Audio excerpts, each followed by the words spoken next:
So welcome back to the North East. Nice to be home. Yeah, it's lovely. It's always nice to come back to the North East, especially when the passionate football fans are up in full flow with Newcastle's great start to the season and Sunderland's new manager and full of optimism for the rest of the season. And a great turnout as well. I heard you mentioned to somebody passing there, Walker is your home, and memories of that as a kid? Yeah, born and bred in Walker. Fantastic football, working class area. Loved the football. A lot of players come from Walker. Lee Clark, was one of them, and it was a great area for football. And of course, the thing you're best remembered for is 1973 and quite a few years of Sunderland as well in the days of some great times at Wembley. You must remember it so well. Well, it was just one of those very unique occasions, from the November of '72, you're sort of second bottom of the second division, and then Bob comes and then, we just make one or two purchases, and all of a sudden, within 4 months, we're sixth on the table, and we're going to win the FA Cup.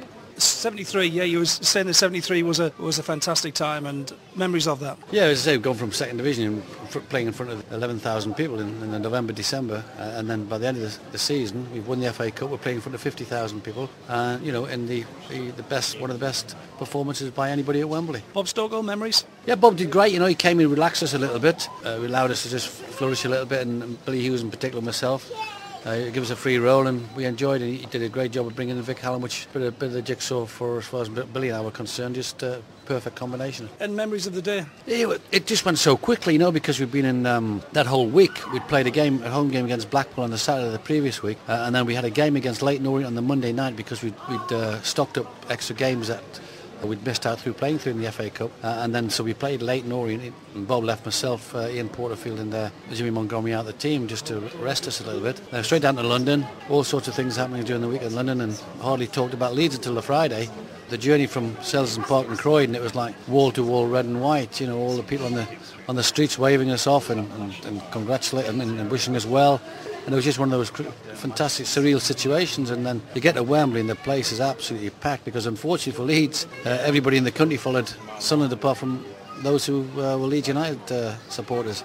Literally the whole country was supporting Sunderland. And you walk out to the Wembley Stadium, it was just like wall-to-wall red and white. It was a great occasion. And with due respect, we put ourselves in a position with Ian's goal to go on and win it. That was the day, and the return journey back to Eastside was something really special too, wasn't it? Again, it was another surreal situation because we couldn't come straight back home on the Sunday because, again, we'd had an extra league game to play. We had to play on the Monday night at Cardiff, and Cardiff City needed a point to stay in the old second division, and we didn't care. We just won the cup on the Saturday, and we got a 1-1 draw, so the champagne corks were popping again on the Monday night. And when we came on the Tuesday, we heard that there was going to be a reception for us, and I think Tyne Tees Television gave us about 45 minutes to get in from the A1 into Roker Park, and we got our open top bus at Carville there, and literally it took us nearly 2 hours. It was absolutely incredible. The amount of people that came out to just welcome us home, and the silly things like as you look over, because we're on the double-decker bus, and look over the fields, and they've got horses and cows with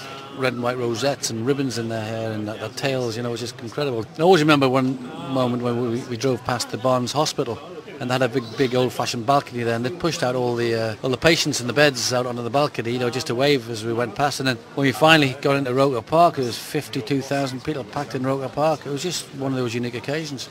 I'm going to ask you about your best players you played with at Sunderland. Who would be the player that you think really special, really was the key man? Well, I think we had so many. I think in that team, and that the fact that 7 of that team were virtually internationals shows how good a team we had at the time. I don't think Bob and the football club realised how good a group of players we had. Jimmy Montgomery had been in England squads. Dave Watson and myself played for England. Billy Hughes played for Scotland. Ian Porterfield and Dick Malone had been on the fringes of the Scottish training squads. And when I went to Manchester City, Mickey Horswell came down with me, and he was invited into Don Reevy's England get-together. So you've got 7 out of 11 players of virtual internationals, either internationals or virtual internationals. That was a special group of players. So the combinations and between individual players, it was just a complete nice blend. I know you heap praise on Alan Brown. You talk about his periods before the arrival of Bob Stokoe, and you talk about you've actually brought him up to speed in the book by comparing him or mentioning his name alongside people like Jose Mourinho. Well, because he was such an innovative coach. Just one time he went off and did the Pennine Way during the summer, came back with a whole raft of new training techniques, and it was just a fantastic being with him. Unfortunately, he didn't have any money, and he was trying to get a team together with virtually no money, and it just wasn't happening. We were still maturing as players, and he couldn't get the combination of players together, and unfortunately, he left the club, and then Bob came in. So after the glory of Wembley in '73, it was off to Manchester City for the first of two spells, and tell us a bit about that. Well, it was a very exciting period because from 68 to sort of 71, City had been the best team in England. They won everything: the European Cup, the League, the European Cup Winners' Cup, the FA Cup, the League Cup.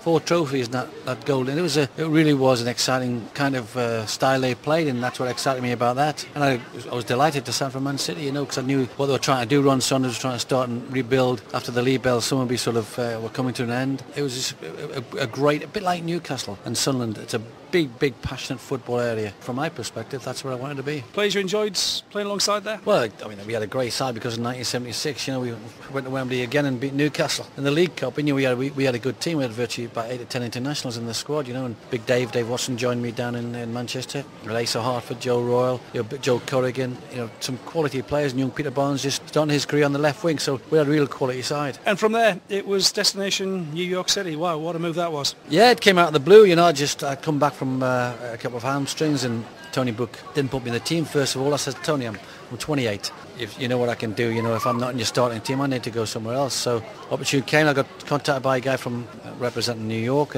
but I fancied it, and it did really sort of stimulate my interest because Pelé had just retired, and Beckenbauer had gone there, Carlos Alberto had gone there, and we got a great amount of publicity over here about how it was going with big crowds. And it was just something that my wife Joan and we didn't have any children, so it was an opportunity to just explore pastures new, and it was a fantastic 2 years. And in the book there's some great words via Carlos Alberto all about you. Yeah, Carlos and I got on well, and he's been over a couple of times, and when we first linked up with him again many years ago, he was coaching at the Azerbaijan team, and it was when before Wembley was built, and the England team were playing games in the provinces, and they were playing one of the qualifiers up at St James's Park. So I drove up to see him and went to the Gosford Park Hotel where he was staying with the team, and we had a great hour or so, and he's been back and forth to Manchester a couple of times. We link up again, and then I was with him last year in New York when the Cosmos relaunched the profile.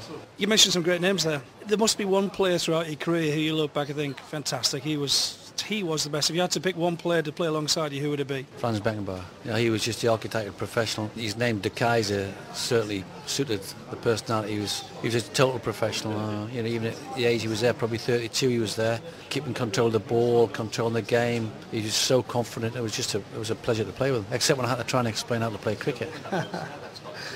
Great days then for you, and some absolutely fantastic players. The book, you're all up and down the country at the moment and saying hello to people, and the interesting thing about the book, there's 2 versions of it, isn't it? For Manchester people there's a blue and white version, and for the people on Wearside here and across the North East it's the red and white. Well, I thought that was appropriate. We've got a situation where people up here remember me for the Sunderland days, and down in the northwest it's the blue of Manchester City. So in essence it was a good idea, and it's just been, actually the supporters have really taken to it, and obviously we're trying to balance it out, which one do you want, and it's been fantastic, very well received.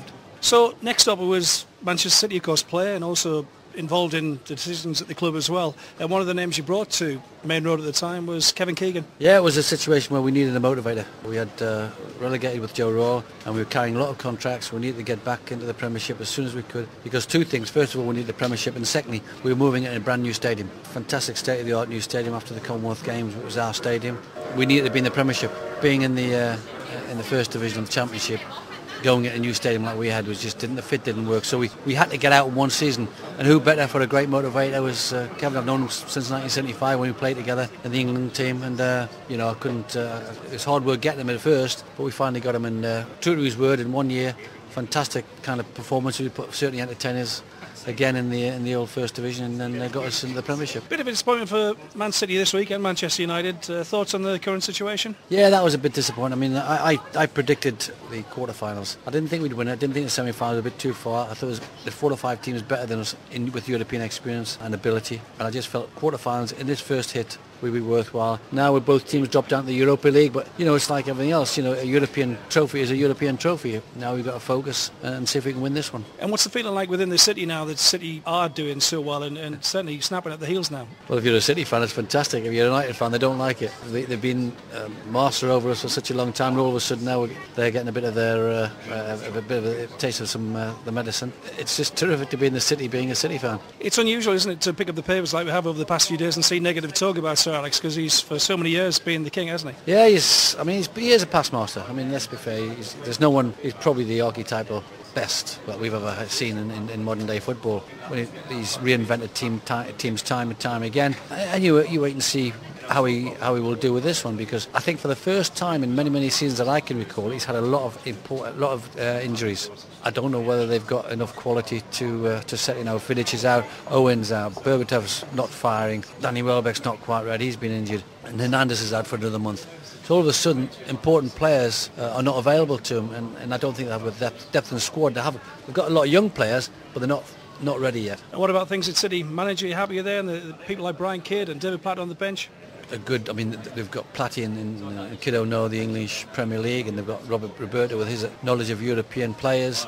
Without question, we've got a nice blend. We've got, I think, 5 or 6 English players in the squad, and a good mixture of good quality foreign players. And the team's playing very well, very similar to what the kind of team I had at Sunderland. Because if you work it, they've got a top quality goalkeeper. We've got Joe Hart, Jimmy Montgomery was in the goal for us. A very solid back four, which we had in '73 with the Sunderland team, and the same what he's got there at Man City. Creative, hard-working midfield players, which we had at Sunderland. Ian Porterfield, Bobby Kerr, Mickey Horswell. Like City have got with Yaya Toure, David Silva, Gareth Barry, good quality midfield players. And then you've got creative, interactive forward players. Again, if David Silva pushes forward, you've got Balotelli, Adam Johnson. Good quality, but very flexible. Play either side, left side, right side. And a bit like Billy Hughes and myself, we used to revolve around Vic Hallam. So in essence, that team, the balance of that team is very similar to what Sunderland had. And as you arrive back in the North East, new manager arrives this week, Martin O'Neill. Yeah, I've known Martin for many years. In fact, he played for a short while. Not many people remember this. He played for a short while for Manchester City. And him and I were roommates near the end of my career. He was only there 6 months. He came from Norwich and went back very quickly.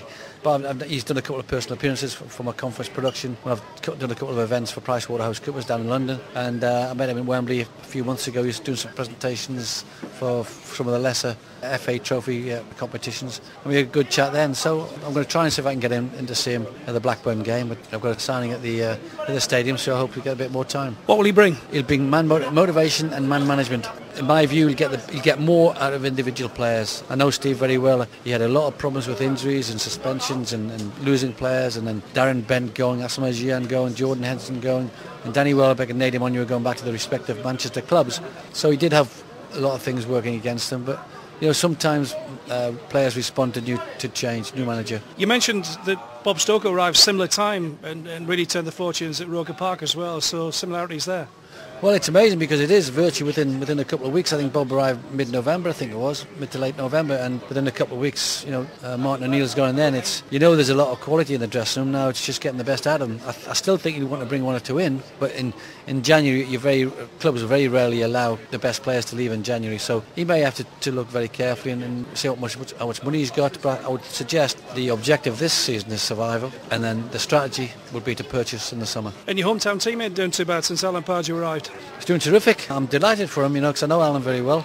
Met him a couple of occasions when he was at Crystal Palace, and he's certainly done better than I expected. But what he's done, he's very similar to what Bob Stoker did at Sunderland, what Roberto Mancini's doing now at Manchester City. He's created a team ethic because he can't afford to buy individual 10, 20, 30 million pound players, but he's blended a team ethic, a team unit. He's getting the best out of what he's got, and he's got a bit of spirit amongst the lads, which is essential. Back onto the book, as we mentioned, you're already touring around the UK and promoting that now, but the great thing about the book is for charity, which is something really special. Yeah, I've been supporting children's cancer charity since I retired in '84. I did my first marathon and donated just under £1,000 to children's cancer. Went to the unit in the famous cancer hospital, the Christie in Manchester, and saw your babies from the age of babies up to the age of 12. You just don't know what's in store for them. My sons have done the Great North Run and donated a little bit to children's cancer, and when I was 50, had a party and all donations just to raise over £3,000 for the charity. But now they've been identified that there's now an age group of 16 to 24 which needs special attention and special treatment, and there's a unit called the Young Adult Teenage Cancer Unit in the Christie Hospital, and need a lot of upgrading. because now research has proven that this age group is making on average 4 visits to a GP before they get referred. So there's a lot of things. We need more accommodation, we need research and development, patient treatment, we need all these new things for that 16 to 24 years of age. And I've had a great life, and if I can do something to help youngsters with their start in life, I think it's worthwhile. A lot of people remember you from the red and white and the blue and white days and your England days, but probably not a lot of people who know what you've been up to since your days on the pitch, and you've been hugely successful. Yeah, I've had 3 small businesses. I've a conference production business, which in fact I just did a big conference for Ward Hadaway, the local major solicitors, big conference at the Hilton Gated just in July there. We produce all the conference slides, the support slides for the speakers, design the set, PA systems, and work with the clients on their content. I've also had a small independent travel agents, which I ran for 12 years, and I've got a small property company as well, which I still have now. Enjoying life? Yeah, it's like it's your work. You get out of life what you put into life, you know. And I like to think I've put a bit out, and I've got a bit back. It's great. The book's got a certain bit razzmatazz because some great pictures of some really famous celebs. So you've had a great time, yeah. Yeah, I've no grumble, you know. But what you have to do, you have to make things work for you. You know, it's no good sitting back. And again, in the book, I've talked about Alan Brown. He gave me one piece of advice was fantastic. He said there's 3 ways of sorting a problem out. You know, I look around and say there's people not as bad, sorry, worse off than you, so you're not bad off yourself. Take comfort from that. Or you can be a whinger and moan it and do nothing and just sit there saying the world's against me. Or he says you can get off your bloody backside and go and sort your problem out. And I've always adopted the third one. Has that really driven you on then, or is there other things that you've thought of along the way that made you so successful off the pitch and you're still going strong now? No, I think it's just a desire to be successful and have a positive attitude and work hard. In the future? I can't grumble at what level of life I've got now, and if this keeps going for as long as I can, I'll keep it going. I can't grumble. And for Sunderland, just as we wrap it all up today then, Sunderland ahead now, between now and the end of the season, you'd be happy with just survival, yeah? Well, I think that's got to be the first objective. Complete survival, and then a complete review in the summer of the squad, where the team is, hopefully still in the Premiership, and then any newcomers to come in or people that Martin doesn't want to leave the club. It's a complete overhaul of the playing squad, but I'm hopeful it's going to be in the Premiership, and that'll be done during the summer. Good luck with the book. No problem, thank you.